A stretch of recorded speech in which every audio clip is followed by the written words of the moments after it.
Hello guys, welcome to prep science tech. पिछली classes में हम लोगों ने कवर किया था इलेक्ट्रिसिटी, पूरा चैप्टर एंड कर दिया है। काफी डिटेल में हम लोगों ने इस चैप्टर को पढ़ा है, इलेक्ट्रिसिटी को काफी डिटेल्स में इसको इस चैप्टर को पढ़ा हुआ है। अब इस चैप्टर के कंप्लीट करने के बाद, जैसे पिछले क्लासेस में हम लोगों ने कवर किया था, प्रॉब्लम सॉल्व किए थे इसके, वैसे ही जो कम्पिटेटिव एग्जाम है, एमसीक्यू क्वेश्चन है, मल्टीपल चॉइस क्वेश्चन जो आते हैं उनके प्रॉब्लम सॉल्व करेंगे इलेक्ट्रिसिटी से। जितने भी सारे क्वेश्चन हैं, अब एग्जाम कौन कौन सा हो सकता है, आपका आरआरबी का जितने भी एग्जाम होते हैं ना, एक के सारे क्वेश्चन आपको इसमें मिल जाएंगे। पीवाईक्यू के प्रीवियस ईयर के क्वेश्चन, आपके सारे क्वेश्चन इसमें मिल जाएंगे। इसमें काफी अच्छे क्वेश्चन है, अगर आप इसको सॉल्व कर ले तो चैप्टर को पढ़ने के बाद इसको आप सॉल्व करते हो तो 90% आपके 90 to 95% आपके जो भी डाउट्स होंगे ना, नए कॉन्सेप्ट बिल्डअप हो जाएंगे, आपके अच्छे कॉन्सेप्ट बिल्डअप होंगे और डाउट्स आपके क्लियर हो जाएंगे। तो उसी को आपको कॉन्सेप्ट को क्लियर करने के लिए सारे क्वेश्चन हैं। अगर आप क्वेश्चन को प्रॉपर तरीके से आप वीडियो को पॉज करके खुद सॉल्व करते, फिर उसका आंसर चेक करते, तो काफी आपकी अच्छी प्रैक्टिस हो जाएगी। पहले हम क्या करेंगे, इसका क्वेश्चन को सॉल्व करेंगे। जो क्वेश्चन सॉल्व करेंगे, ऐसे नहीं कि हम क्वेश्चन को पढ़ें और टिक मार्क करके, नहीं, ऐसे नहीं। उसके पीछे कॉन्सेप्ट समझेंगे, कॉन्सेप्ट समझने के बाद ही क्वेश्चन का सोल्यूशन देखेंगे कि सोल्यूशन कैसे सॉल्व हो रहा है। ओके, तो हम इस क्वेश्चन को स्टार्ट करते हैं, इस क्वेश्चन को सॉल्व करते हैं। ओके, देखिए अभी जो फिलामेंट है, एक क्वेश्चन नंबर 1 क्या है, ये फिलामेंट है बल्ब का। बल्ब में क्या होता है, फिलामेंट होता है, ठीक है ना, ये बल्ब होता है और इस बल्ब में फिलामेंट इस तरीके से होता है। इज मेड एक्सट्रीमली थिन, इस क्वेश्चन में बोल रहा है, और long in order to achieve the, क्या, अगर हमने थिन बनाया हुआ है और लॉन्ग, अब देखोगे कि जो कॉइल होता है ना, उस कॉइल को आप देखोगे, इसमें जो फिलामेंट्स होता है वो ऐसे ऐसे रैप किया हो रहा था, इस तरीके से। जब इसको आप ओपन करोगे तो एक बहुत बड़ी लंबी वायर में कन्वर्ट हो जाएगी ये, है ना। और इसका जो एरिया होता है, क्रॉस सेक्शन एरिया होता है, वो काफी कम होता है, मतलब थिन होता है, एकदम पतला सा वायर होता है। और आप उसको स्ट्रेच करोगे आप, तो काफी लॉन्ग में, लेंथ काफी बड़ी लेंथ में कन्वर्ट हो जाता है ना। अभी तो इसने काफी रैप करके रखा है, इस वजह से इसका कम दिख रहा है। तो ये होता क्यों, क्योंकि थिन और लॉन्ग रखा क्यों जाता है, क्यों रखा जाता है, इसको इसके पीछे कॉन्सेप्ट समझते हैं, इसके पीछे है क्या चीज। तो आपने पढ़ा होगा R = ρL/A, ये चीज आपने पढ़ा होगा। तो अब देखिए कि जो रेजिस्टेंस है, ये रेजिस्टेंस है, किस किस पे डिपेंड कर रहा है। रेजिस्टिविटी क्या होती है, ये क्या मटेरियल की प्रॉपर्टी होती है, मटेरियल की ये प्रॉपर्टी होती है, मटेरियल प्रॉपर्टी होती है। ये तो चेंज, अगर आपने कोई मेटल ले लिया है, उस मेटल को अब उससे फिलामेंट अब बना रहे हो, तो मेटल तो वही रहेगा ना, मेटल तो चेंज होने वाला नहीं है। तो ये तो फर्क नहीं पड़ा। बट जो आर है किसके प्रोपोर्शनल हो गया, लेंथ के प्रोपोर्शनल हो गया। अब आर है किसके इनवर्सली प्रोपोर्शनल हो गया, ए के इनवर्सली प्रोपोर्शनल हो गया। तो जो सिलेक्शन किया गया फिलामेंट को बनाने के लिए, एक तो क्या, लेंथ को लॉन्ग रखा गया, बड़ा लेंथ है, लॉन्ग लेंथ है, ठीक है। दूसरा थिन है, थिन होने से क्या मतलब है, क्रॉस सेक्शन की बात करिए, जो वायर यूज हुआ है उसका जो क्रॉस सेक्शन क्या है, कम है, बहुत ही थिन है, पतला सा है। क्यों रखा गया है, इसका रीजन आप यहाँ से देख सकते हो। आर किस पे, अगर आप थिन थिन कहने का मतलब कि पतला है, अगर रेडियस होगा इसका बहुत ही कम होगा, अगर ये कम होगा तो क्या बढ़ेगा, रेजिस्टेंस बढ़ेगा। अगर लेंथ ज्यादा होगा, लॉन्ग होगा, तो रेजिस्टेंस बढ़ेगा, है ना। इस चीज पे ये डिपेंड कर रहा है। तो हमने ये लेंथ को लॉन्ग कर दिया और एरिया को क्या कर दिया, कम कर दिया। इन दोनों की वजह से जो रेजिस्टेंस है वो बढ़ गया। तो क्या हो जाएगा, हाई रेजिस्टेंस हो जाएगा। जब हाई रेजिस्टेंस हो जाएगा तो एक आपने पढ़ा होगा, जूल्स लॉ ऑफ हीटिंग पढ़ा होगा, जूल्स लॉ ऑफ हीटिंग। अब जूल्स लॉ ऑफ हीटिंग क्या कहता है कि जो एच है किसके इक्वल होता है, आई स्क्वायर आर टी के इक्वल होता है। अब जब आर बढ़ जाएगा तो क्या बढ़ जाएगा, हीट बढ़ जाएगा। जब हीट बढ़ जाएगा तो जो फिलामेंट इसमें लगा होता है, जो फिलामेंट इसमें लगा होता है वो क्या होता है, हीट होता है। हीट होने की वजह से वो लाइट को इमिट करता है। जब ये हीट होगा, ये क्या करेगा, फिलामेंट लाइट इमिट करेगा, ये फिर रोशनी देगा ये, ठीक है ना। इसके पीछे अपने कॉन्सेप्ट को देख लिया, तो इसका आंसर क्या हो जाएगा, क्वेश्चन नंबर 1 का आंसर ए ऑप्शन है। ओके, नेक्स्ट क्वेश्चन पे चलते हैं। I V graph of 3 resistance, 3 resistance दे रखा है इस फिगर में। The correct relation between R1 R2 and R3, है ना। अब ये देख रहे हो कि ये कैसा स्ट्रेट लाइन लाइन है। तो पहले हम समझते हैं कि स्लोप होता क्या चीज है। स्लोप, स्लोप आपने मैथ में पढ़ा होगा, del y by del x, ये क्या होता है, स्लोप होता है ना। अपने को 10th स्टैंडर्ड में या 11th स्टैंडर्ड में आपने ये चीज पढ़ा होगा। अब खुद देखो आप कि डेल वाई पे क्या है, डेल वाई पे आपका आई है, डेल वाई पे क्या आपका आई है, ठीक है। डेल एक्स पे क्या है आपका डेल वी है ना। अब इससे कॉन्सेप्ट आप समझिए, इसको एक बार के लिए आप भूल जाइए। अब इसको मैं बताता हूँ कि जो स्लोप की वैल्यू कब ज्यादा होगी, जब डेल वाई की वैल्यू ज्यादा होगी या डेल एक्स की वैल्यू कम होगी, है ना। अगर मैं इस पे बनाता हूँ, इस पे ग्राफ एक बनाता हूँ इस तरीके से, इस तरीके से एक इस तरीके से बना दिया और एक इस तरीके से बना दिया, ठीक है। इस पे क्या आपका y है और ये क्या है आपका x है ना। अब इस पे देखो आप, अगर मैं स्लोप ड्रॉ करूंगा, आप इस पे देखो, है ना। तो यहाँ पे क्या, यहाँ से लेकर के इसका कंपैरिजन आप करोगे, इसका कंपैरिजन करोगे, इसके कंपैरिजन में इसकी वैल्यू क्या होगी, ऊपर वाले की वैल्यू 1 है और ये 2 मानिए, ठीक है ना। 1 में जो डेल वाई की वैल्यू क्या होगी, ज्यादा है, और डेल एक्स की वैल्यू कम है, तो इसका स्लोप क्या होगा, 1 वाले का स्लोप ज्यादा होगा और इसका ये कम है और ये ज्यादा है ना। तो ये x है, आपका डेल एक्स हो गया, और ये क्या डेल वाई हो गया। तो डेल वाई क्या कम हो गया, इसका वजह से इसका स्लोप जो 2 है, जो स्लोप 1 है, स्लोप 1 है, ये ज्यादा है as compared to the slope 2 से, स्लोप 2 से ये ज्यादा है ना। ये हमने देखा, यहाँ समझ लिया, ठीक है। अब हम इसे कॉन्सेप्ट अगर बिल्ड आपको समझ में आ गया, अब जो स्लोप जिसका ज्यादा होता है उतना ही वो स्टीपर कहलाता है। वो क्या होता है, स्टीपर होता है, स्टीपर, है ना। स्टीपर की जैसे कि आप सीढ़ी देखो, सीढ़ी सीढ़ी पे आप चलते हो काफी, आप इस पे चढ़ो और इस पे आप चढ़ो, किस में प्रॉब्लम आएगी आपको, इस वाले पे चढ़ने पे सांसें फूलने लगेगी, और इस पे आप इजिली चढ़ सकते हो। तो ये क्या है, स्टीपर ज्यादा है एज कम्पेयर टू ये स्टीपर, इससे ये क्या स्टीपर कम है। तो वैसे ही क्या होगा, ये स्टीपर ज्यादा है एज कम्पेयर टू द इससे, है ना। तो ये चीज आपको समझ में आ गई, मतलब इसका जो स्लोप की वैल्यू होगी ज्यादा होगी, ठीक है। तो अब एक यहाँ पे कॉन्सेप्ट अगर आपका बन गया है, आपका यहाँ कॉन्सेप्ट अगर बन गया, तो आपने पढ़ा होगा ओम्स लॉ। ओम्स लॉ क्या होता है, V is equal to I R होता है ना। अब ये कैसे दिखाया गया है, I del I by del V, है ना। ये क्या हो जाएगा, 1/r हो जाएगा, है ना। इसको हम क्या लिख सकते हैं, 1/r आप लिख सकते हो। अब सोचो कि इसकी वैल्यू हमें बढ़ानी होगी, इसकी वैल्यू अगर हमको कम ज्यादा करना है, ज्यादा करने का मतलब ये हुआ कि उतना ही क्या होगा, स्टीपर होगा, उतना ही ज्यादा होगा, है ना, स्टीपर होगा ये, है ना। ये स्लोप ही, इसका अगर हमें स्लोप वैल्यू ज्यादा है, इसका मतलब स्टीपर है, उतना ही क्या स्टीपर है ना।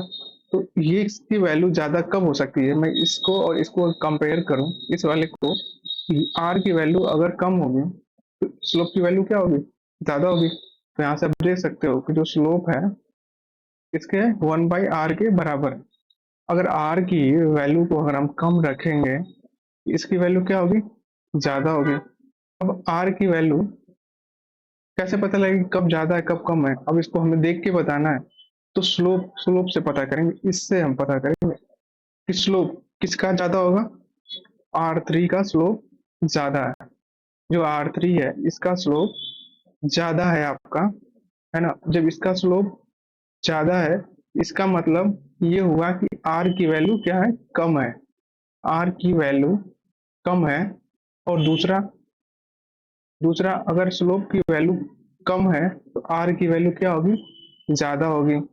अब ये आर, इस स्लोप, स्लोप कम या ज्यादा होने का मतलब कि आप स्टीपर से समझ सकते हो, इससे स्टीपर से समझ सकते हो कि ज्यादा खड़ी है, खड़ा कौन सा होगा, खड़ा ये है, ज्यादा खड़ा ये है, उससे कम खड़ा ये है, और ये थोड़ा सा ज्यादा स्लैंट है, मतलब कि एंगल पे थोड़ा सा, है ना, झुका हुआ है, और ज्यादा स्ट्रेट है ना। इसका स्लोप की वैल्यू ज्यादा होगी और आर की वैल्यू कम होगी। एक रिलेशन हमने फाइंड आउट कर लिया है आपके यहाँ से, है ना। तो ये आपको जब पता लग गया, तो यहाँ पे कितने रिलेशन दे रखे हैं, एक तो हमारा, तो सबसे ज्यादा किसकी वैल्यू होगी, इसकी वैल्यू होगी। क्यों वैल्यू कम होगी, क्योंकि इसका जो स्टेपर, ये स्टेपर कम है, तो R2 की वैल्यू ज्यादा होगी। फिर उसके बाद R1 की होगी, उसके बाद R3 की होगी। इसमें एक्चुअली क्वेश्चन में गलत दे रखा है, तो यहाँ पे 2 होगा, यहाँ पे 1 होगा। ठीक है, तो ऑप्शन हमारा कौन सा सही होगा, ऑप्शन बी करेक्ट हो गया, है ना। अब इसको एक बार प्रॉपरली आप देखो, 100% आपको समझ में आ जाएगा इसी पे, है ना, काफी अच्छी समझ में आ जाएगा। आप इसको प्रॉपर तरीके से एक बार दो दो बार देखना आप, बट आपको समझ में आ जाएगा, 100% आ जाएगा। ओके, नेक्स्ट क्वेश्चन पे चलते हैं। ये चीजें समझ में आ गई आपको, नेक्स्ट क्वेश्चन चलते हैं। नेक्स्ट क्वेश्चन है कि मेटेलिक वायर है जिसकी रेजिस्टिविटी रो है, cut into 4 equal parts, resistivity of each part. एक मेटेलिक वायर है, इस मेटेलिक वायर को 4 इक्वल पार्ट्स में काट दिया गया, एक एक दो तीन चार इक्वल पार्ट्स में काट दिया है, तो रेजिस्टिविटी पे क्या फर्क पड़ेगा, ये क्वेश्चन में पूछा है। यार अब तो जानते ही हो कि रेजिस्टिविटी क्या होती है, प्रॉपर्टी ऑफ द मटेरियल होती है, property of the material, property of the material, material की ये क्या होती है, प्रॉपर्टी होती है ना। इसका ये जिसकी जो वैल्यू होती है, does does not depend upon the length and area of the wire. इसकी जो वैल्यू होती है डिपेंड नहीं करती है on the length and area of the wire, cross section area of the wire के ऊपर डिपेंड नहीं करती है ना, केवल ये जो प्रॉपर्टी होती है मटेरियल की। लेकिन अब इसकी जो टेम्परेचर के साथ चेंज हो सकता है, ठीक है, तो कोई इफेक्ट नहीं पड़ेगा, उसको 1000 टुकड़े में काट दो या लाखों टुकड़े में काट दो, क्योंकि ये जो प्रॉपर्टी है ये मटेरियल की प्रॉपर्टी होती है ये, है ना। अब जैसे मैं यही बोलूं कि अब जैसे आपके अंदर खून है, ब्लड है, तो अब ब्लड की सैंपल कहीं से आप लोगे, यार जो उसके अंदर कंटेंट है वही तो निकलेंगे, ऐसा तो है नहीं कि वो अलग अलग निकलेगा, क्योंकि ये प्रॉपर्टी है जो कंटेंट मिला हुआ है। कोई एग्जाम्पल है आपका। नेक्स्ट क्वेश्चन है आपका, फोर्थ है, to connect the number of the resistor in a parallel can be considered equivalent to.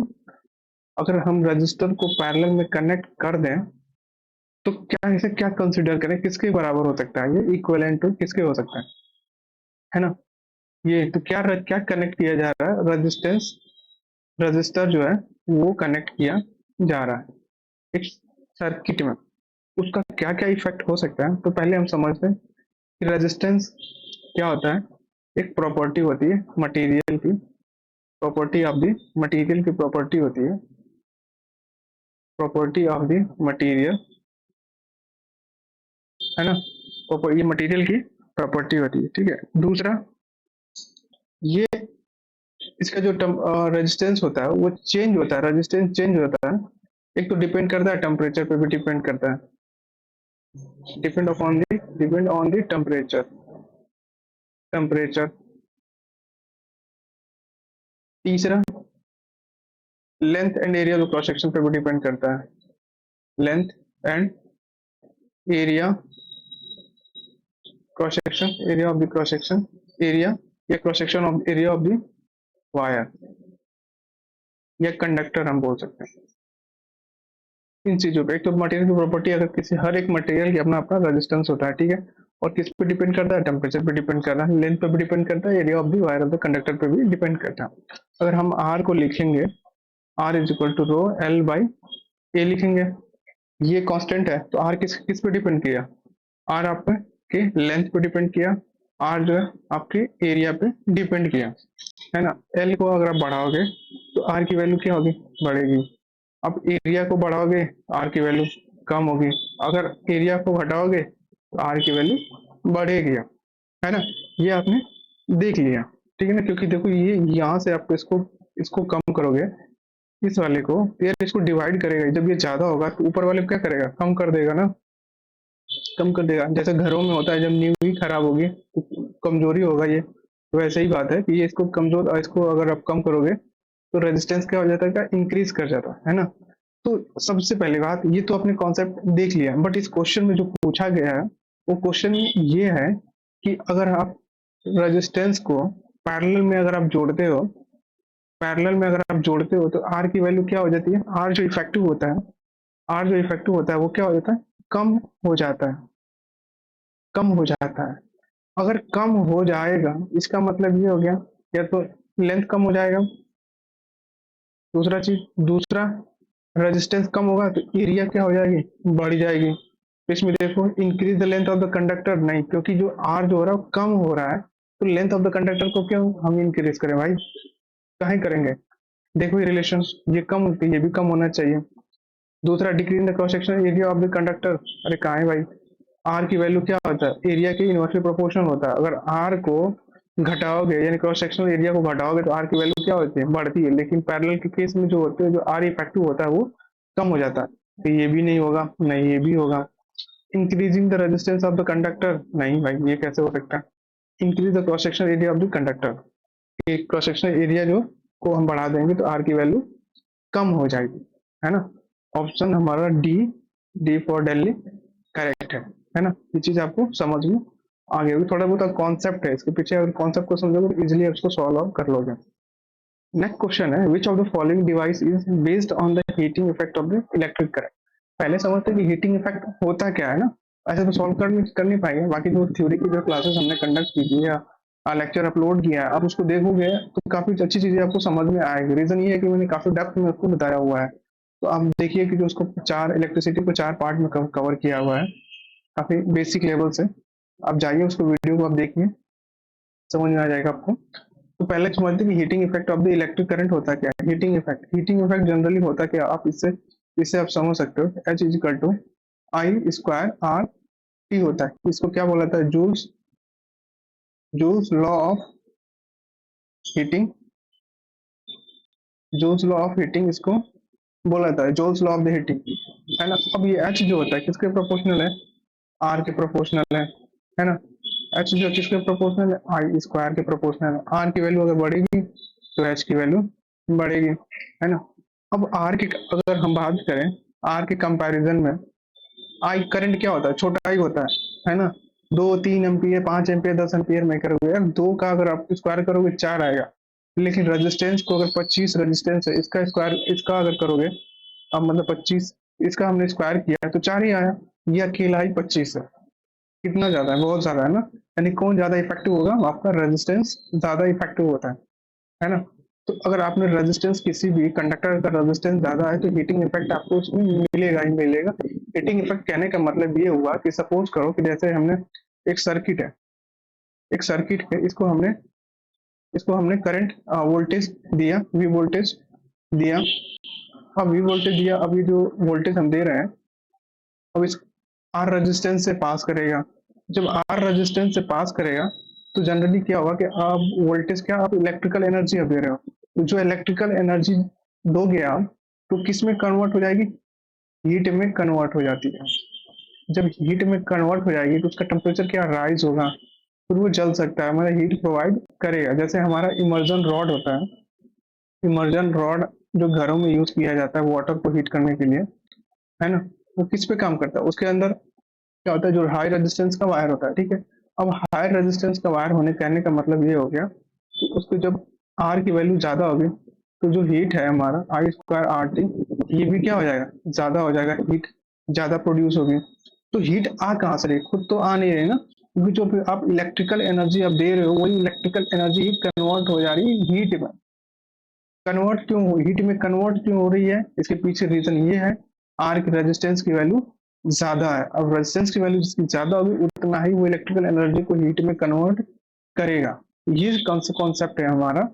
तो ऐसे ऐसे इसमें पूछा गया है कि ऐसे कौन सा इंस्ट्रूमेंट है या इक्विपमेंट है ना, जो हीटिंग इफेक्ट पे काम करता है। तो आपको समझ में आ गया होगा कि हीटिंग इफेक्ट होता क्या। अगर ये चीज समझ में आ गया तो आप समझ सकते हो कि जो इंडिकेशन लैंप होता है जलता है, वो क्यों जलता है, क्योंकि जो उसमें यूज किया है वायर रहता है वो क्या होता है, इसका रेजिस्टेंस ज्यादा होता है। जब रेजिस्टेंस ज्यादा होगा तो वो हीट में कन्वर्ट होगा, है ना। जो इलेक्ट्रिकल एनर्जी हीट में कन्वर्ट होगा, जब इलेक्ट्रिकल एनर्जी हीट में कन्वर्ट होगी तो लाइट क्या करती है, इमिट करता है। जैसे हीटर होता है ना, आपने हीटर देखा होगा, हीटर घरों में जो हीटर यूज किया जाता है, ऐसे ऐसे ये हीटर कैसे एकदम रेड पड़ जाता है, एकदम रेड पड़ जाता है। जैसे रेड पड़ता है ये क्या करता है, लाइट को इमिट करता है, मतलब लाइट प्रोड्यूस करने लगता है ये, है ना। तो किसकी वजह से, हीटिंग की वजह से ही होता है। तो इंडिकेसेंट लैंप और इलेक्ट्रिक गीजर दोनों ही केस पे हीटिंग इफेक्ट पे ही काम करता है। इसमें पानी गर्म होता है, ये जलता है, इलेक्ट्रिक जनरेटर नहीं है। फर्स्ट और सेकंड करेक्ट है, तो ऑप्शन सी करेक्ट है आपका। नेक्स्ट क्वेश्चन है आपका कि Ramesh wants to choose the material for making the filament of the bulb. Bulb के फिलामेंट बनाने के लिए एक मटेरियल का चुनाव करना चाहता है, और chosen material should be possible which of the following property. जो मटेरियल का सिलेक्शन करना चाहता है, जो मटेरियल लेना चाहता है, वो उसके पास कैसी प्रॉपर्टी होनी चाहिए, वो ये जानना चाहता है, ठीक है ना। अब बात बताओ, आपको देखो कि जो पहले के जो बल्ब आते थे, पहले के जो बल्ब आते थे उसके अंदर क्या फिलामेंट होता था, टंगस्टन का। ये किसका होता था, टंगस्टन का। टंगस्टन का एक फिलामेंट होता था। ये किसका होता था, टंगस्टन का फिलामेंट होता था इस बल्ब के अंदर, है ना। इस बल्ब के अंदर टंगस्टन का फिलामेंट होता था। अब सपोज करो कि इसका अंदर जो टेम्परेचर होता है ना, काफी काफी हाई होता है, काफी हाई होता है। जो आप इलेक्ट्रिकल एनर्जी देते हो, तो आप देते हो तो किस में कन्वर्ट हो जाता है, हीट में कन्वर्ट हो जाता है। जो फिलामेंट होता है इसका रेजिस्टेंस होता है काफी ज्यादा होता है। जब रेजिस्टेंस ज्यादा होगा तो हीट प्रोड्यूस होगी। जब हीट प्रोड्यूस होगी तो ये क्या करेगा, लाइट को इमिट करेगा। लाइट इमिट करता है, लाइट इमिट मतलब लाइट प्रोड्यूस करता है, लाइट प्रोड्यूस करता है। तो यार जब सपोज करो कि ये हीट प्रोड्यूस हो रही है, हीट प्रोड्यूस होने का कारण लाइट इमिट कर रहा है ना। अगर जब ये हीट प्रोड्यूस हो रही है, तो ऐसे मटेरियल का क्या आप चुनाव करोगे, हीट अगर प्रोड्यूस होगी तो टेम्परेचर क्या बढ़ेगा। टेम्परेचर अगर बढ़ेगा तो वो वायर क्या हो सकता है, मेल्ट मेल्ट कर सकता है ना। वायर मेल्ट कर सकता है। तो हमें किस तरीके का मटेरियल लेना चाहिए जिसका मेल्टिंग पॉइंट ज्यादा हो, है ना। तो बार बार आप थोड़े चेंज करोगे यार, नहीं करोगे ना। तो लो मेल्टिंग पॉइंट मटेरियल का लेना ही नहीं है हमें, है ना। दूसरा, ऐसा ability to glow at high temperature, क्योंकि हीट की वजह से टेम्परेचर बढ़ रहा है, तो टेम्परेचर बढ़ रहा है तभी हमारा इक्विपमेंट फेल नहीं होना चाहिए। तो इसको क्या होना चाहिए, ability to glow at high temperature पे, हाँ ये प्रॉपर्टी होनी चाहिए कि इसकी जो हाई टेम्परेचर पे ये जले। और दूसरा, हाई रेजिस्टेंस होना चाहिए, हाँ ये भी होना चाहिए, है ना। Should be the possibility of following, तो हाई रेजिस्टेंस होना चाहिए इसका।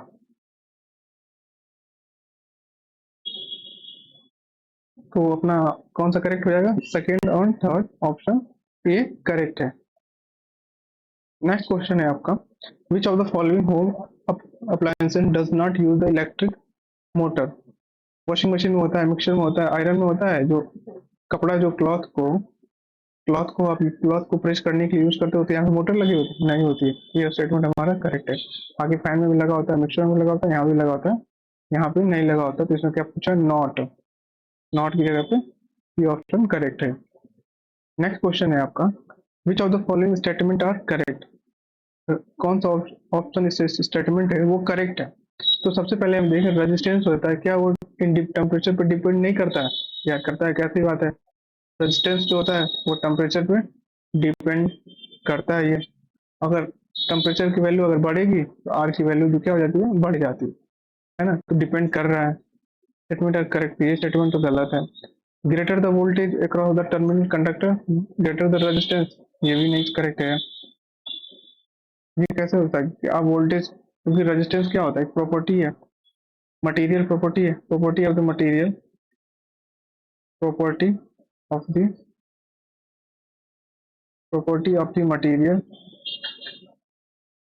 प्रॉपर्टी ऑफ द मटेरियल है। और ये किस पे डिपेंड करता है, एक तो डिपेंड करता है, depend on the temperature, temperature पे डिपेंड करता है। दूसरा, length, cross section, cross section area of the conductor, cross section area of the conductor पे डिपेंड करता है ना। तो इसमें से देखो ये भी नहीं है, वोल्टेज करंट पे नहीं। तो हमारा ऑप्शन सी करेक्ट है, option C, option A correct है इसमें से। Identify the correct statement from the among the following, कौन सा स्टेटमेंट हमारा करेक्ट है। रेजिस्टिविटी ऑफ जो मटेरियल होती है किस पे डिपेंड करती है? नेचर ऑफ द मटेरियल, ये भी करेक्ट है। Resistivity of the material independent of the area of the cross section, जब बात में बोला ही है कि ये मटेरियल की प्रॉपर्टी होती है ना, मटेरियल की प्रॉपर्टी है, तो यार कैसे हो सकता है क्रॉस सेक्शन पे ये डिपेंड करे? Resistivity of the pure metal is more than the alloy, नहीं, हमेशा रेजिस्टिविटी जो होती है, resistivity of the pure metal is less than the resistivity resistivity resistivity of the alloy,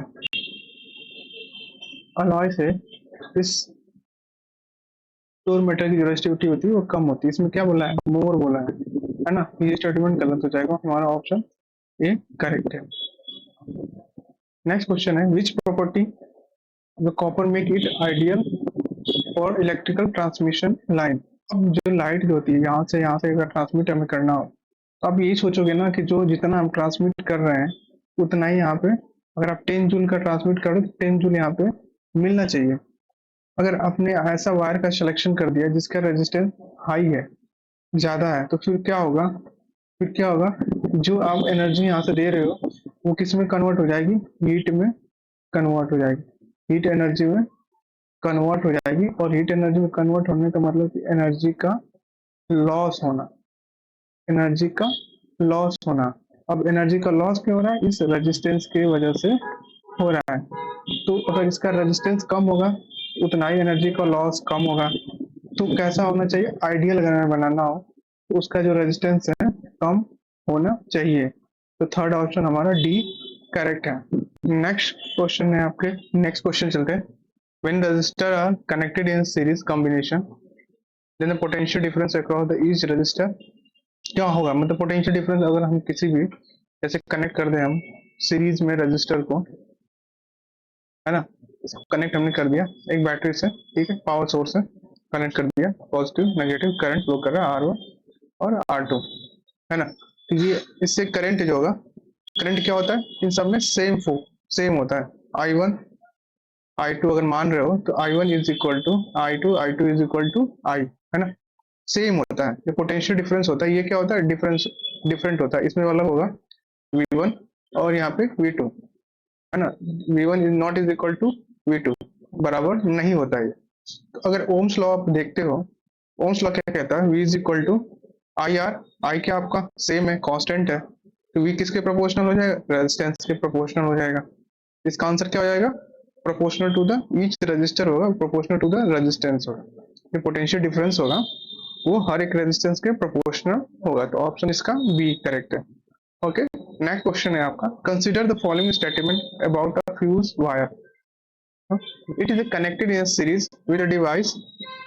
तो जो फ्यूज वायर आप यूज करते हो, घरों में यूज किया जाता है, तो सीरीज में कनेक्शन किया जाता है। इसका जो कनेक्शन होता है वो सीरीज में होता है। सपोज करिए कि आपका जैसे फ्यूज वायर है, ठीक है, आपने फ्यूज वायर यहाँ पे लगा दिया, यहाँ पे ये फ्यूज वायर है, अब इसके आगे एक बल्ब लगा होगा, है ना, इसके आगे जो भी डिवाइसेस लगी होती है ना, तो इन सब डिवाइसेस के सीरीज में कनेक्ट किया जाता है। अब होता क्या है कि अगर सीरीज में आप कनेक्ट कर दोगे, अगर ये डैमेज हो गया, अगर ये फ्यूज हो गया या मेल्ट कर गया, ये खराब हो गया, तो पूरे सर्किट को ये बचा लेगा, है ना। तो सीरीज में लगाने से होता क्या है कि प्रिवेंट कर देता है, सर्किट को क्या करता है? It prevent this circuit, it prevent this circuit को ये बचाता है। अब सर्किट को बचाता कैसे है? अब होता क्या है कि इसका एम्पियर, इसके में एक स्पेसिफिकेशन होता है इसका कि कितने एम्पियर का करंट इससे फ्लो करेगा। 1 एम्पियर का करेगा या 2 एम्पियर का करंट फ्लो करेगा या 3 एम्पियर का, ये डिपेंड करता है लोड पे, आप कितने एम्पियर का इधर का लोड दे रहे हो, उस बात पे ये डिपेंड करता है कि उतने एम्पियर का आपको यहाँ पे फ्यूज वायर लगाना होता है। सपोज करिए इधर आपको 4.5 एम्पियर करंट फ्लो होना चाहिए, तो इस साइड में आप कितने एम्पियर का करंट कितने एम्पियर का वायर लगाओगे? 5, मैक्सिमम 5 का लगा सकते हो आप, लेकिन 6-7 का अगर आप लगाओगे ना, तो इससे जो करंट फ्लो करेगा, इससे करंट फ्लो करेगा 6-7-8 एम्पियर का फ्लो करेगा। आपने 5 एम्पियर से ज्यादा का लगा दिया, तो अब जो डिवाइसेस है, इन डिवाइसेस को चाहिए आपको 4.5 एम्पियर का करंट चाहिए। अब इसको करंट ज्यादा मिलेगा इस डिवाइसेस को, ये डिवाइस क्या हो सकती है, खराब हो सकती है। तो उससे कम एम्पियर का करंट में इधर या उससे थोड़ा बहुत ज्यादा में लगाना, ताकि डिवाइसेस हमारी खराब ना हो, बच जाए। अब होता क्या कि ये वर्किंग कैसे करता है, ये वर्किंग करता है हीटिंग हीटिंग इफेक्ट आपने सुना होगा, आई स्क्वायर आर टी पे सुना होगा। अब ये जैसे करंट फ्लो करेगा, इससे ज्यादा करंट फ्लो किया इससे, है ना, रेजिस्टेंस तो होगा ही, बट इससे ज्यादा जैसे कि इससे करंट फ्लो करेगा, करंट जैसे ही फ्लो करेगा हीट आपका बढ़ जाएगा, हीट बढ़ेगा तो ये मेल्ट कर जाएगा, ये मेल्ट कर जाएगा तो सर्किट क्या हो जाएगा, ब्रेक हो जाएगा, सर्किट ब्रेक हो जाएगी। अब सर्किट ब्रेक हो जाएगी तो बाकी डिवाइसेस आपकी बच जाएंगे, है ना। तो किस में जोड़ा जाता है, सीरीज में जोड़ा जाता है। It is made of the material of low melting point, हाँ लो मेल्टिंग पॉइंट का ही लिया जाता है कि लो मेल्टिंग रहे। अब ज्यादा आपने ले लिया, बहुत ज्यादा हाई मेल्टिंग पॉइंट का मटेरियल आपने सिलेक्शन यहाँ पे कर दिया यहाँ पे, तो यार आप सिलेक्शन आप कर दोगे तो ये इससे करंट ऐसे फ्लो करेगा, टेम्परेचर इसका टेम्परेचर बढ़ेगा, जब टेम्परेचर बढ़ेगा तो मेल्ट ही नहीं करेगा, ये मेल्ट ही नहीं करेगा तो ज्यादा एम्पियर का करंट फ्लो होने लगेगा, तो ये डिवाइसेस को डैमेज कर देगा। तो लो मेल्टिंग पॉइंट का मटेरियल होना चाहिए, इसके लिए हमारे दोनों स्टेटमेंट ये करेक्ट है, एकदम बिल्कुल करेक्ट है, ऑप्शन ए आपका ए करेक्ट है इसका। नेक्स्ट क्वेश्चन है आपका, four wires of the same material are connected like a beads, are connected like the beads of the garland. The equivalent resistance of the garland will be, चार wires है, जैसे beads में कहने का मतलब ये हुआ कि ये चारों जो वायर्स है, चारों वायर्स जो कनेक्टेड है किसमें, पैरेलल सीरीज में कनेक्टेड है, सीरीज में बिल्कुल ये सीरीज में कनेक्टेड है चारों, ठीक है। अब जब सीरीज में जब ये चारों कनेक्टेड है तो R1 R2 R3 और ये R4 है ना। अब जैसे मैं मान लेता हूँ कि ये R is equal to R1 plus R2 plus R3 R4, है ना, इक्विवेलेंट रेजिस्टेंस है। तो इक्विवेलेंट रेजिस्टेंस का मतलब कि ये जो R, ये भी R, ये भी R, ये भी R और ये भी R है ना। तो आप इसको अब रखोगे, R इफेक्टिव आप निकालोगे, R effective R plus R plus R plus R कितना हो जाएगा, 4R हो जाएगा, ये कितना 4R हो जाएगा। तो कितने कितने टाइम्स हो जाएगा, 4 टाइम्स हो जाएगा, becomes 4 times, become the 4 times of the R के 4 टाइम्स ये हो जाएगा। नेक्स्ट क्वेश्चन है आपका, if the current passing through the heater, heater से अगर करंट अगर पास हो रहा है, it tripled by keeping the resistance and time of the current flow unaltered, मतलब करंट को और रेजिस्टेंस को चेंज नहीं किया जा रहा है, करंट को केवल किसको चेंज किया जा रहा है, करंट को चेंज किया, कितने टाइम्स, तीन गुना किया जा रहा है। मतलब जो आई करंट था, इस आई करंट को कितने टाइम्स कर दिया गया, 3I कर दिया गया, ठीक है ना। तो अब जो है जैसे हीट जो प्रोड्यूस होगी वो कितना कितना होगी, तो आप देखोगे जो पहले जो हीट प्रोड्यूस होती थी आई स्क्वायर RT के बराबर होती थी, अब क्या किया गया, H1 ये H2, तो जो यही आई है इस आई को 3 टाइम्स इंक्रीज कर दिया गया। जब 3I है, अब 3I का स्क्वायर आप करोगे R और T, है ना, रेजिस्टेंस और टी में कोई चेंजेस नहीं है, अनअल्टर्ड मतलब कोई चेंजेस नहीं किया गया है। अब इसको करोगे तो 9I स्क्वायर आर टी, है ना। तो H2 इज इक्वल टू हम क्या लिख सकते हैं, 9 H1 के बराबर होगा, तो 9 टाइम्स कितना हो जाएगा, becomes 9 times of the previous, यानी H1 के बराबर होगा, है ना, 9 टाइम्स के।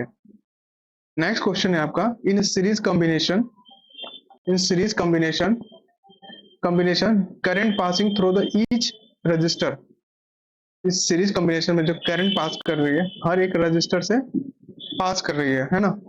तो उस केस में जो रजिस्टर होगा किसके, जो इफेक्टिव रेजिस्टेंस आएगा वो किसके प्रोपोर्शनल होगा, ये पूछा गया। तो अब सीरीज में क्या कनेक्शन होता है, सीरीज में ऐसे इस तरीके का कनेक्शन होता है, ठीक है। ये वोल्टेज सोर्स ये R1 और ये R2 हो जाएगा equal in on in series combination, current through the current सब में क्या होता है, इक्वल फ्लो करता है, हर एक में इक्वल फ्लो करता है, यहाँ पे इक्वल फ्लो करता है, यहाँ पे टोटल मतलब आई इससे भी आई फ्लो करेगा, इससे भी आपका आई फ्लो होता है, ठीक है।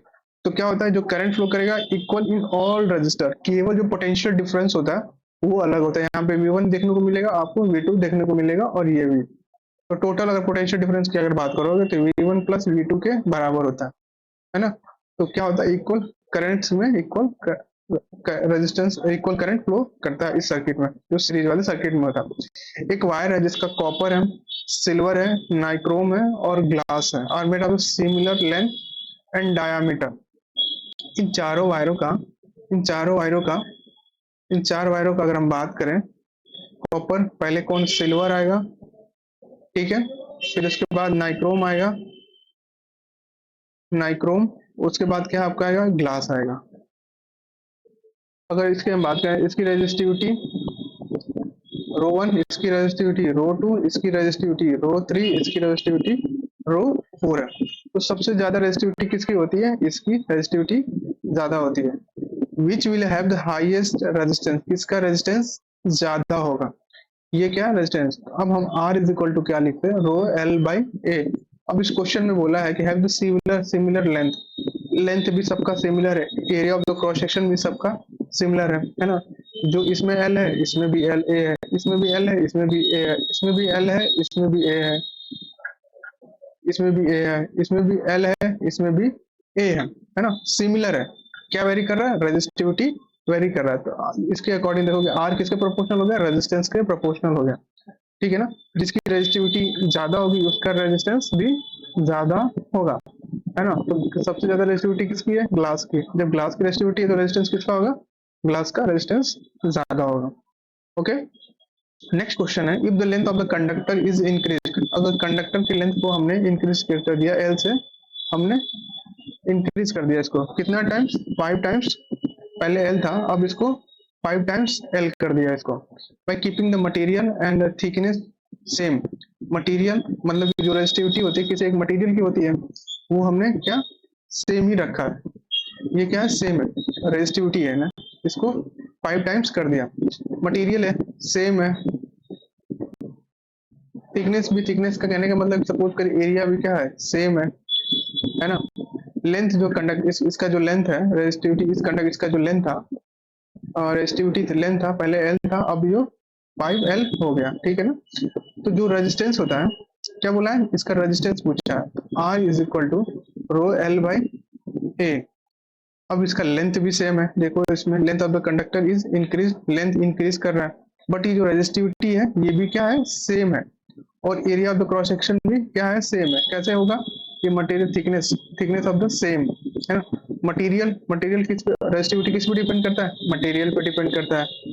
तो मटेरियल भी क्या है, सेम है, केवल चेंजेस किसको किया है, लेंथ को चेंजेस किया है। R हमारा R1 कितना था, L के इक्वल था, अब R2 कितना हो गया, 5 टाइम्स ऑफ सी L हो गया। तो L इज इक्वल टू हम क्या लिख सकते हैं, R2 is equal to 5 R1 लिख सकते हैं। तो रेजिस्टिविटी कितना हो गई, 5 टाइम्स इंक्रीज कर गई प्रीवियस वाले से, become the 5 times of the original. 17 का सी ऑप्शन। अब 18 क्वेश्चन पे आते हैं, अगर पोटेंशियल जो डिफरेंस है, equal potential difference is applied across the tungsten, magnesium और हार्ड रबर, है ना। पहले लिखते हैं टंगस्टन और दूसरा मैग्नीशियम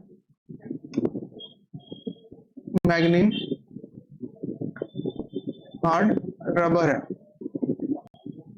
हार्ड रबर है। तो इसमें जो करंट है किस में ज्यादा फ्लो होगा, यही पूछा है क्वेश्चन में इसमें। तो सबसे पहले इन सब में जो पोटेंशियल सेम डिफरेंस का, सेम पोटेंशियल डिफरेंस अप्लाई किया जा रहा है, सब में किया जा रहा है। अब रेजिस्टिविटी बात करें, रेजिस्टिविटी इसका रो 1 मानिए आप, इसका रो 2 मान लीजिए और इसका रो 3 मान लीजिए। तो सबसे ज्यादा रेजिस्टिविटी इसकी है। तो हम बात करें इसका, तो R इज इक्वल टू क्या होता है, रो L बाई ए। ये भी सेम है, एरिया भी सेम है, केवल क्या चेंज है, मटेरियल चेंज है। अब मटेरियल अगर चेंज हो, रेजिस्टिविटी भी चेंज होगी।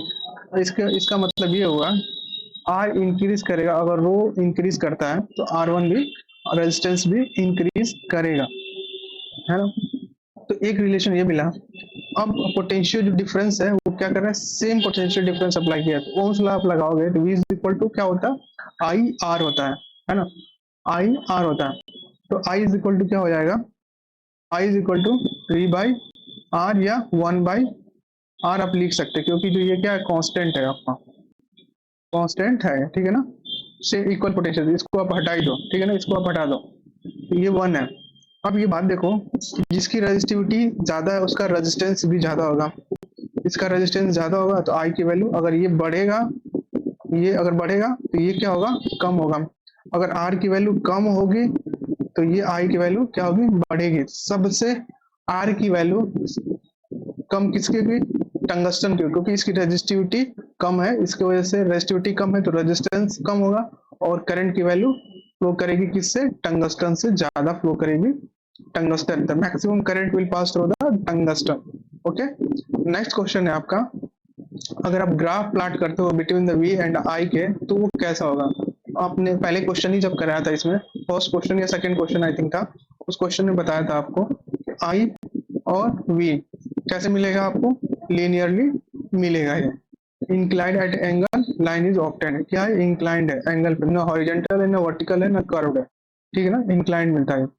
ओके, नेक्स्ट क्वेश्चन है, यदि लेंथ ऑफ द वायर को हम डबल कर देते हैं, अगर हम एल है, अब इसको हम बढ़ा के कर देते हैं 2L कर देते हैं, है ना, क्रॉस सेक्शन एरिया, जो क्रॉस सेक्शन एरिया है वायर का वो हाफ कर दिया, जो ए था इसको क्या कर दिया, A/2 कर दिया, ठीक है, then the resistivity of the material, then the resistivity of the material, material की रेजिस्टिविटी पे फर्क क्या होगा यार, अब खुद देखो कि जो रेजिस्टिविटी होती है वो किस पे डिपेंड करती है, मटेरियल पे डिपेंड करती है, ठीक है ना, मटेरियल की प्रॉपर्टी पे डिपेंड करती है, क्योंकि ये it is the property of the material, properties of the material, material की ये प्रॉपर्टी होती है, ठीक है, तो ये क्या होगा, कोई चेंजेस नहीं होगा, आप इसमें कुछ भी कर लो, आप दो गुना तीन गुना कुछ भी कर लो, रेजिस्टिविटी, हाँ, अगर रेजिस्टेंस की बात आती तो फिर होता, तो डी ऑप्शन करेक्ट होगा। क्वेश्चन है आपका, on increase the potential difference applied across a conductor at a constant temperature, थोड़ा सा इसमें कॉन्सेप्ट है आपका, कॉन्सेप्ट ये है कि अगर ओम्स लॉ को अप्लाई अगर आप करते हो, ओम्स लॉ अगर अप्लाई करते हो तो V इज इक्वल टू क्या होता है, आई आर होता है, ये आर क्या होता है, प्रॉपर्टी ऑफ द मटेरियल होता है, प्रॉपर्टी ऑफ द मटेरियल होता है। तो दूसरी चीज ये किस पे डिपेंड करता है, एक तो टेम्परेचर पे डिपेंड करता है, अगर टेम्परेचर की वैल्यू आप बढ़ाओगे तो उतना रेजिस्टेंस की वैल्यू बढ़ती है, पर यहाँ पे क्या बोल रहा है, कांस्टेंट बोल रहा है कि ये जो आपका कांस्टेंट है, आपका जो आर है ये कांस्टेंट है, टेम्परेचर क्या है आपका कांस्टेंट है, अगर टेम्परेचर कांस्टेंट होगा तो आर भी कांस्टेंट होगा, है ना, यहाँ से आप समझ गए इस चीज को, तो वी किसके प्रोपोर्शनल हो जाएगा, आर आई के प्रोपोर्शनल होगा, अगर आप पोटेंशियल डिफरेंस को आप बढ़ाओगे तो आई भी बढ़ेगा, तो यहाँ से ऑप्शन क्या मिल जाएगा, करंट इंक्रीज करेगा। नेक्स्ट क्वेश्चन है आपका, यदि 3 वायर्स है जिसका टंगस्टन है, मैग्नीशियम है और हार्ड रबर है, तो सबसे कम रेजिस्टिविटी किस में होगी, टंगस्टन की इसमें कम होगी, सबसे उससे ज्यादा मैग्नीशियम की ज्यादा होगी, उससे ज्यादा हार्ड रबर की। तो आप इसमें देखोगे ये क्या हाईएस्ट है, जी एच ई हाईएस्ट, तो सबसे ज्यादा इसकी रेजिस्टिविटी ज्यादा होगी, 3 रेजिस्टिविटी, रेजिस्टिविटी 3, रेजिस्टिविटी 2, रेजिस्टिविटी 1, है ना, रेजिस्टिविटी 3 ज्यादा होगी, रेजिस्टिविटी 2, रेजिस्टिविटी 1, तो रेजिस्टिविटी ज्यादा होने का मतलब कि रेजिस्टेंस ज्यादा होगा, जैसे आपको बताया कि आर इज इक्वल टू क्या होता है, रो एल बाई ए, अब ये सब सेम है, अब रो की वैल्यू बढ़ेगी तो आर की वैल्यू भी बढ़ेगी, ठीक है, तो सबसे ज्यादा रेजिस्टिविटी किसकी ज्यादा, हार्ड रबर की हाईएस्ट होगा, इन सबका कम होगा, ठीक है, कंपैरिजन अगर आप करें तो। नेक्स्ट क्वेश्चन है, 3 आइडेंटिकल लाइट बल्ब है, P Q X Y Z है, ठीक है, P Q X Y Z है, तो आप इसमें देखोगे कि सबसे ज्यादा जो क्वेश्चन में बोला है, which of the following holds the true for the circuit, इस सर्किट के लिए कौन सा करेक्ट होगा, क्यू जो करंट होगा क्यू पे ज्यादा होगा या पी पे, current current eight A Q is greater than the current eight A P, नहीं भाई, क्योंकि यहाँ सपोज करो आई करंट है, आई करंट फ्लो कर रहा है, तो कुछ तो करंट इधर चला आएगा और कुछ करंट इधर चला जाएगा, है ना, डिवाइड हो जाएगा, तो यार ऐसे तो हो ही नहीं सकता कि जो क्यू पे जो करंट है वो पी से ज्यादा होगा, तो ये स्टेटमेंट गलत है।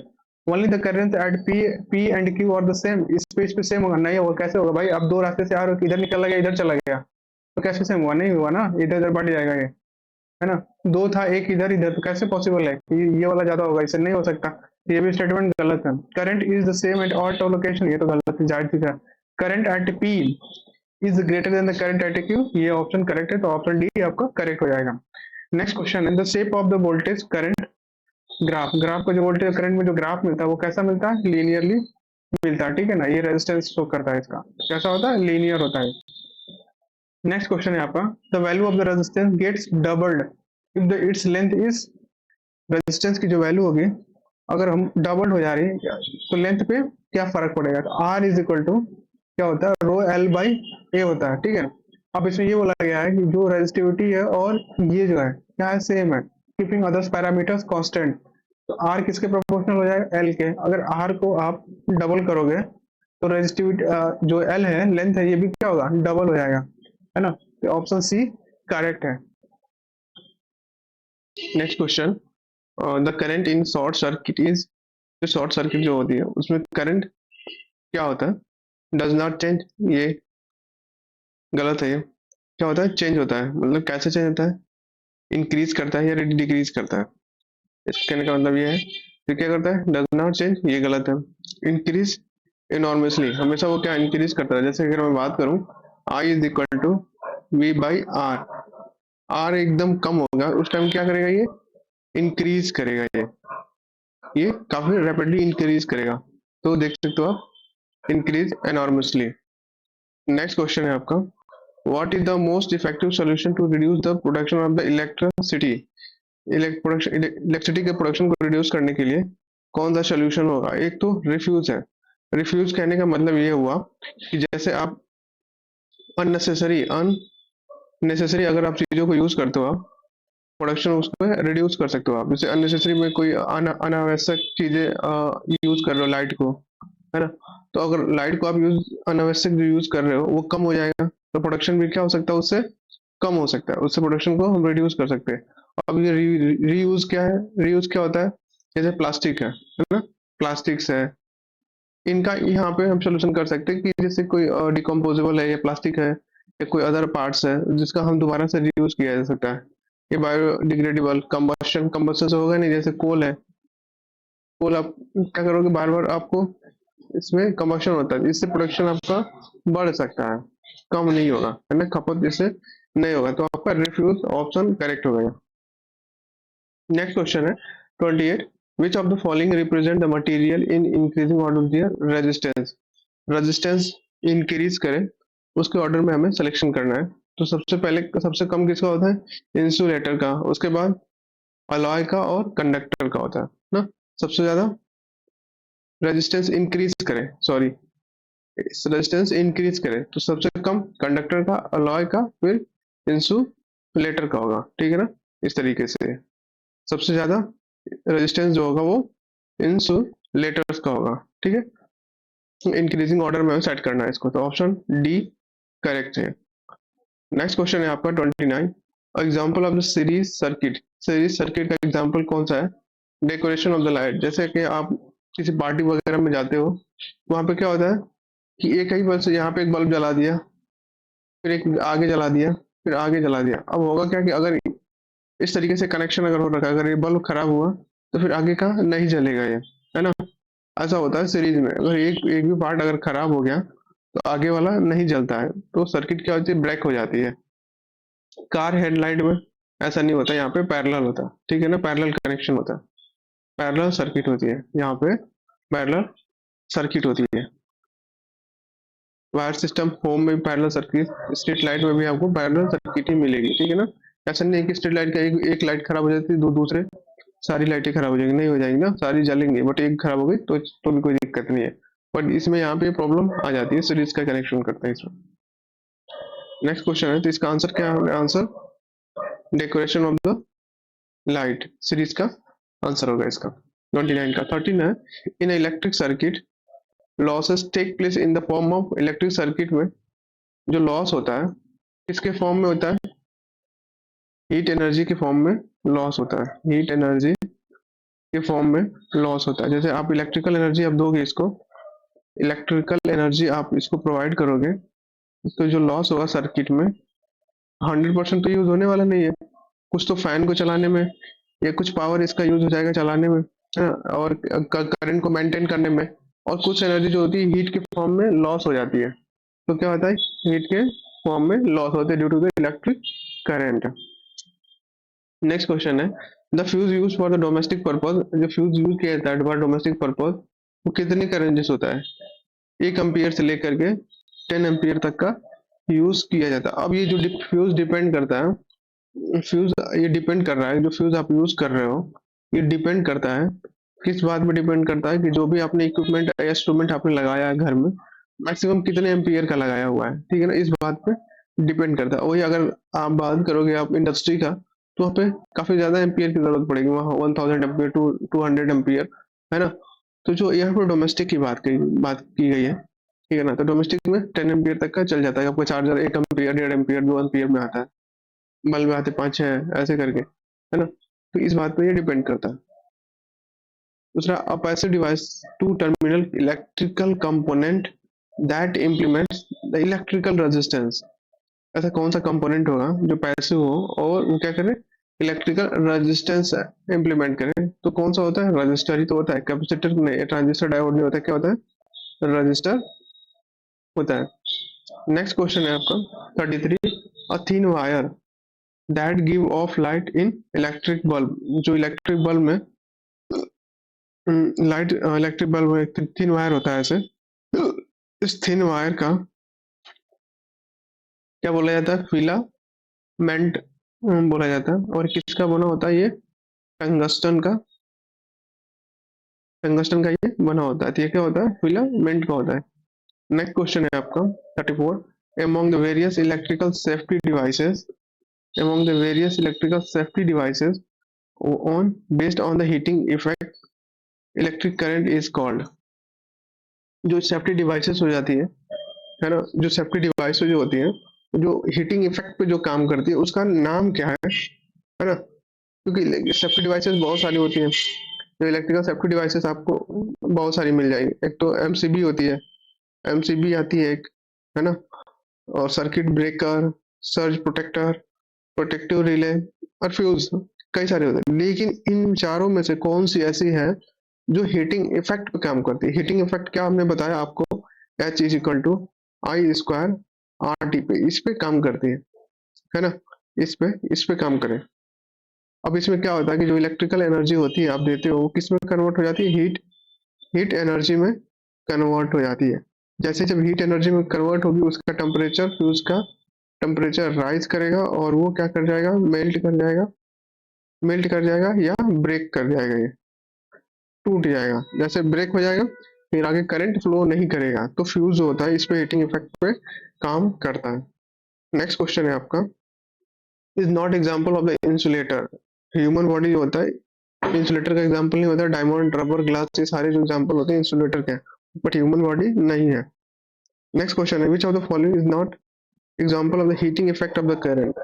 ऐसा कौन सा इसमें एग्जाम्पल है जो हीटिंग इफेक्ट पे का कि वर्क प्रिंसिपल पे काम नहीं करता है ना। तो ये देखो, बल्ब में क्या होता है, फिलामेंट होता है, बल्ब में क्या होता है, फिलामेंट होता है। अब बल्ब में फिलामेंट होता है तो ये हीटिंग इफेक्ट पे काम करता है। इलेक्ट्रिक आयरन भी गर्म देता है, तो ये भी क्या करता है, हीटिंग इफेक्ट पे ये भी काम करता है। इलेक्ट्रिक केटल जो होता है, जो आप दूध वगैरह या कुछ भी गर्म करने के लिए यूज आप करते हो, इलेक्ट्रिक केटल, ये भी हीटिंग इफेक्ट पे काम करता है, हीटिंग इफेक्ट पे। तो जो वर्किंग फैन है, जो फैन होता है, ये हीटिंग इफेक्ट पे नहीं काम करता है। आंसर क्या हो जाएगा, बी ऑप्शन होगा। नेक्स्ट क्वेश्चन है आपका 37, विच of the following solution do not conduct electricity. अब देखिए एसिड है, एसिड और बेस दोनों ही क्या टूट जाते हैं, आयन में ब्रेक हो जाते हैं, ब्रेक इनटू आयन, ये आयन में टूट जाते हैं। ये भी क्या हो जाता है, ब्रेक इनटू आयन, आयन में ये टूट जाता है, ये है ना। तो कौन सा है, इसका ऑप्शन कौन सा हो जाएगा। एक तो यहाँ पे भी एसिड दे रखा है, यहाँ भी बेस दे रखा है, यहाँ भी एसिड दे रखा है। तो अल्कोहल और ग्लूकोज जो है ये आयन में टूटते नहीं है। जब आयन में टूटेगा ही नहीं, तो do not conduct the electricity, do not conduct electricity, do not conduct electricity, electricity को कंडक्ट नहीं करता। नेक्स्ट क्वेश्चन है, when two or more resistor connected between the same two point, दो रजिस्टर या दो से अधिक सेम पॉइंट से जब कनेक्ट करते हैं, आप देखो यहाँ पे, यहाँ क्या सेम पॉइंट से ये दोनों रजिस्टर कनेक्टेड है, एक ही पॉइंट से। ये R1 है और ये R2 है, R1 इससे कनेक्टेड है, R1 भी इससे एक ही पॉइंट से कनेक्टेड है। तो इसको क्या बोलते हैं, पैरेलल बोला जाता है, इसको पैरेलल है। से पैरेलल सर्किट है। कौन सा हो जाएगा? ऑप्शन ए करेक्ट है आपका। नेक्स्ट क्वेश्चन है, is the physical quantity of the substance which is numerically equal, a physical quantity जो न्यूमेरिकली इक्वल होके रेजिस्टेंस का उस, और दूसरा है इसमें rod of the substance that which is long है, जो वायर है वो कितना 1 मीटर लॉन्ग है, और एरिया है इसका 1 मीटर स्क्वायर है। ठीक है, तो आपने पढ़ा होगा R is equal to rho L by A. ठीक है, अब एल की वैल्यू 1, ए की वैल्यू 1, तो आर इज इक्वल टू 1/1, तो 1 से 1 कैंसिल, खत्म ही हो जाएगा। तो आर इज इक्वल टू किसके हो जाएगा? रेजिस्टिविटी। ये क्या आपकी रेजिस्टिविटी है? रेजिस्टिविटी है। ये क्या आपका? रेजिस्टेंस है, रेजिस्टेंस है ना। तो जो रेजिस्टिविटी होगी वो एक फिजिकल क्वांटिटी है, रेजिस्टेंस भी क्या एक फिजिकल क्वांटिटी है। किसके न्यूमेरिकली इक्वल होगा? रेजिस्टेंस के इक्वल होगा। कब होगा? जब लेंथ और एरिया दोनों 1-1 मीटर, एरिया लेंथ है 1 मीटर और एरिया क्रॉस सेक्शन जो है 1 मीटर स्क्वायर होगा। नेक्स्ट क्वेश्चन है, when two or more resistance connected to end consequently they are said to be, जब दो रजिस्टर एक एंड से दूसरे एंड से कनेक्टेड है इस तरीके से, ये क्या, कौन सा सर्किट है? ये सीरीज वाली सर्किट है। ठीक है, ओके नेक्स्ट क्वेश्चन चलते हैं। Next question 41, for domestic wire purpose how circuits are connected. Domestic use के लिए जैसे हाउस अप्लायंसेस होते हैं, डोमेस्टिक डोमेस्टिक कहने का मतलब ये हुआ कि जो घर में आप सर्किट अब यूज करते हैं ना, घरों में जो सर्किट यूज किया जाता है उसकी बात की जा रही है। डोमेस्टिक डोमेस्टिक वायरिंग जो होती है, डोमेस्टिक वायरिंग किस तरीके की जाती है? सीरीज में की जाती है या पैरेलल में की जाती है? ये क्वेश्चन में पूछा गया है जनरली। तो ये सीरीज में नहीं, ये पैरेलल में की जाती है। अब इसका रीजन ये है कि पैरेलल में एक तो अगर एक चीज खराब नहीं होगी तो दूसरी चीजें भी नहीं, जैसे कहने का मतलब ये हुआ कि सपोज करिए एक इंस्ट्रूमेंट आपने इधर लगा दिया, एक आपने इंस्ट्रूमेंट लगा दिया, अब ये खराब हो जाएगा तो भी ये चलता रहेगा, ये है ना। और दूसरा इफेक्ट इसका ये आता है, एडवांटेजेस, कि इसका जो 1/r आप निकालोगे, आर इफेक्टिव निकालोगे, आर इफेक्टिव जो आप निकालोगे R1 R2, तो जो आर इफेक्टिव की जो वैल्यू होगी, आर इफेक्टिव की जो वैल्यू होगी वो इन सब से क्या होगी? R1 R2 से ये क्या होती है? ये कम होती है। R1 एंड R2 से ये क्या होती है? कम होती है। तो रेजिस्टेंस की वैल्यू जो होती है इसमें आर इफेक्टिव की वो डिक्रीज कर जाती है, जबकि सीरीज में क्या क्या करती है? ये इंक्रीज कर जाती है सीरीज में। इसलिए जो रेजिस्टेंस होता है सीरीज में इंक्रीज कर जाती है, इसलिए जो कनेक्शन होता है वो पैरेलल किया जाता है घरों में। ओके नेक्स्ट क्वेश्चन है आपका, how does a bulb glow. Bulb glow कैसे होता है? अब इसका जो, अभी तो काफी सारे इसके प्रॉब्लम बता दिया है, फिर भी आपको रिपीट करा देता हूँ। बल्ब ग्लो कैसा होता है? इसमें टंगस्टन का या फिर कोई और फिलामेंट्स लगा होता है। इसका नाम क्या होता है? फिलामेंट होता है। और इसकी रेजिस्टेंस क्या होती है? ज्यादा होती है। जब रेजिस्टेंस ज्यादा होगी तो जूल्स लॉ आपने पढ़ा होगा, I²R T होता है। ठीक है, ठीक है। करंट की वैल्यू तो कम होता ही है जब आर की वैल्यू बढ़ेगी, आर की वैल्यू जब बढ़ेगा तो हीट की वैल्यू बढ़ेगी। जब हीट बढ़ेगा, तो वो क्या होगा? जो फिलामेंट्स है वो काफी गर्म होगा, उसका टेम्परेचर क्या होगा? बढ़ेगा। जब बढ़ेगा तो किस में कन्वर्ट हो जाएगा? रेड हॉट में कन्वर्ट हो जाएगा, रेड हॉट में कन्वर्ट हो जाएगा। फिर ये रेड हॉट से क्या होगा? लाइट ग्लो करेगी, है ना। लाइट ग्लो करेगी, लाइट ग्लो करेगी। किससे ग्लो होगी? फिलामेंट से होगी, फिलामेंट से होगी। ओके, तो इसमें filaments get heated and up due to the current and light ups. Filament जो होता है वो करंट की वजह से हीटेड होता है और उसके बाद लाइट ग्लो करने लगती है। इसका आंसर क्या होगा? सी ऑप्शन करेक्ट है इसका। नेक्स्ट क्वेश्चन है आपका, इस क्वेश्चन को थोड़ा सा चेंज करना पड़ेगा। ये क्वेश्चन ये है इसमें आपका, एन एमीमीटर, एमीमीटर, इसका क्वेश्चन ये है 41, 43। Ammeter has a resistance, ammeter has a resistance, ammeter has a resistance. इसको काट देता हूँ, इसको यहाँ था। Ammeter has a resistance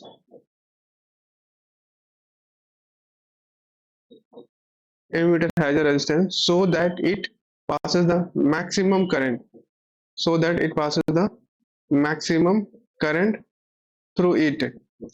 ammeter के पास कितना रेजिस्टेंस होगा जिससे क्या होगा, मैक्सिमम करंट पास करे एमीटर के थ्रू। तो क्या होना चाहिए, बहुत ही कम होना चाहिए, लेस होना चाहिए, बहुत कम होना चाहिए, है ना। एमीटर का जो रेजिस्टेंस जो होता है वायर भी यूज किया जाता है, उसका जो रेजिस्टेंस होता है वो क्या होता है, मिनिमम होता है, बहुत ही कम होता है, जिसकी वजह से क्या कर सकते हो आप, डिफरेंट डिफरेंट करंट उससे फ्लो कर सकते हो आप। 25 एम्पियर का मेजरमेंट आप कर सकते हो, 20 एम्पियर, 50 एम्पियर, हर तरीके का करंट उससे फ्लो करके आप मेजरमेंट आप बेसिकली आप उसे यहाँ से कर सकते हो। तो क्या होना चाहिए, मिनिमम होना चाहिए इसका। ओके, नेक्स्ट क्वेश्चन है, which of this is use to break the circuit और क्लोज द सर्किट। सर्किट को क्लोज करने के लिए क्या यूज किया जाता है, स्विच का यूज किया जाता है, जो घरों में आपने देखा होगा ना, सर्किट को ओपन और क्लोज करने के लिए ये सर्किट को स्विच यूज किया जाता है इसका। नेक्स्ट क्वेश्चन है आपका, what happens to the resistance of all pure metals on rising the temperature। अब इफेक्ट पे और जो रेजिस्टेंस पे क्या इफेक्ट पड़ेगा, आप टेम्परेचर को आप बढ़ाओगे तो रेजिस्टेंस पे क्या इफेक्ट पड़ता है, आर की वैल्यू क्या होती है, ये बढ़ जाती है। क्यों, क्योंकि जो जैसे ये टेम्परेचर आप इंक्रीज करेगा ना इसका, तो इसमें जो मोमेंट होगा, चार्ज का जो मोमेंट होगा वो कैसा होगा, रैंडम में हो जाएगा। तो वो जब रैंडम में हो जाएगा तो एक दूसरे से कोलाइड, जैसे आप भीड़ में आप चल रहे हो, तो जैसे भीड़ में आप चल रहे हो तो एक दूसरे से कोलाइड करते हो आप, है ना, एक दूसरे से टकराते हो। तो आप टकराते हो तो आप जाना रहता है इस साइड में, लेकिन आप घूम जाओगे इधर, है ना। तो ये क्या एक रेजिस्टेंस क्रिएट कर देता है, जिसको टेम्परेचर के बढ़ने की वजह से, है ना। तो क्या इसका होगा, इंक्रीज बढ़ जाता है।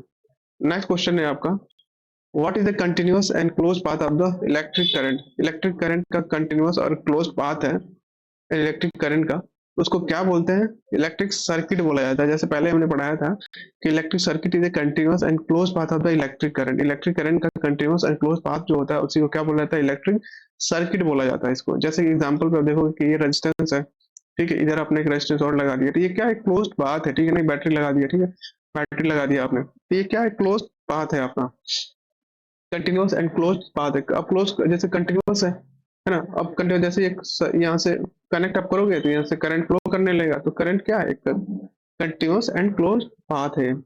ओके, नेक्स्ट क्वेश्चन है, what is how is the volt meter connected in all circuit. अब सबसे पहले समझते हैं कि जो वोल्टेज होता है, जो वोल्टेज होता है 2 पॉइंट का पोटेंशियल डिफरेंस होता है। वोल्टेज क्या है, पोटेंशियल डिफरेंस है, पोटेंशियल पोटेंशियल डिफरेंस है, potential difference between between 2 point, 2 पॉइंटों का ये पोटेंशियल डिफरेंस होता है। अब जैसे इसको सपोज करिए मुझे इस पॉइंट रेजिस्टेंस लगा दिया, मुझे इस पॉइंट का वोल्टेज मुझे मेजरमेंट करना होगा, तो यहाँ वोल्टेज थोड़ी लगाओगे यार, यहाँ नहीं लगाना होता मुझे, इस पॉइंट का, तो ये 2 पॉइंट के बीच का, तो इसके अक्रॉस वोल्टेज है कितना, तो पैरेलल में लगाओगे, इस रेजिस्टेंस के पैरेलल में इस वोल्ट मीटर को आप लगाओगे। तो सीरीज जब एमीमीटर आप लगाया जाता है, जब एमीमीटर लगाओगे तो सीरीज में लगाया जाता है ना, इसमें कनेक्ट कर दो डायरेक्ट लगे, और वोल्ट मीटर को 2 पॉइंट के बीच का डिफरेंस मेजर किया जाता है, तो कैसा होता है, इन पैरेलल में होता है। नेक्स्ट क्वेश्चन है आपका, which of the following substance has infinitely high resistance. किसका जो रेजिस्टेंस काफी ज्यादा होता है, इंसुलेटर आप समझते हो कि इंसुलेटर का रेजिस्टेंस होता है काफी ज्यादा होता है। अब ज्यादा होने की वजह से क्या करंट इसे फ्लो नहीं करता, ठीक है ना, इतना हाई होता है कि मिनिमम, इतना मिनिमम हो जाता है कि पता ही नहीं लगता आपको, ठीक है ना। तो इंसुलेटर का जो करंट रेजिस्टेंस होता है काफी ज्यादा होता है इसका। नेक्स्ट क्वेश्चन है 49, if many bulbs are connected in series circuit, if one series में कनेक्शन किया गया है, अगर एक बल्ब बंद हो जाता है तो what happens to the other bulb. अगर एक बल्ब बंद हो जाएगा तो दूसरा बल्ब भी बंद हो जाता है ना। तो all other bulb stop glowing, क्योंकि एक बल्ब सीरीज में, सपोज करिए सीरीज में कैसे कनेक्शन होगा, इसी तरीके से कनेक्शन होता है, इसी तरीके से कनेक्शन होता है, फिर इस तरीके से कनेक्शन होगा, ठीक है, एक पॉइंट है, ये 2 पॉइंट है, ये R1 R2 R3, इसका समझ लिया कि ये बल्ब है ना, बी B1 B2 B3। अब ये खराब हो जाएगा ना, तो इससे करंट फ्लो करेगा नहीं, क्योंकि इससे सीरीज में कनेक्शन है ये। तो all others bulb stop glowing. What are the two most common materials used to make the wire for the electricity transmission? Electricity के ट्रांसमिशन के लिए मोस्ट जो कॉमनली मटेरियल होता है, एक तो एल्यूमिनियम होता है, दूसरा कॉपर होता है, ठीक है ना, टंगस्टन, मैग्नीशियम। ये अपने टंगस्टन क्या होता है, फिलामेंट में यूज किया जाता है, किसके, बल्ब के फिलामेंट में इसका यूज किया जाता है।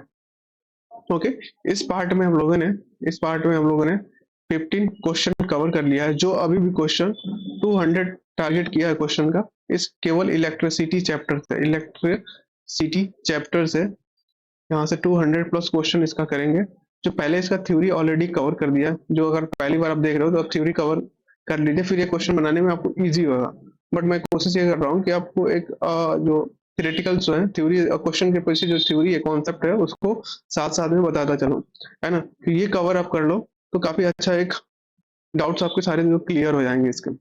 ओके, तो जो नेक्स्ट पार्ट हम बनाएंगे पार्ट 2 में, उसमें भी 50 क्वेश्चन उसमें भी कवर करेंगे। तो मतलब अगर 200 पार्ट है तो 200 क्वेश्चन है, इसका मतलब 4 पार्ट्स में इसको कवर करेंगे इसको बेसिकली। ओके, तो आप इसको कंटिन्यू वॉच करिए, पहले थ्योरी देखिए फिर से इस क्वेश्चन को बनाइए, काफी अच्छा होगा आपके लिए। ओके, आने वाले वीडियो में आपसे मिलते हैं। ओके, अगर वीडियो आपको अच्छी लगी होगी तो please subscribe and like. Again thank you.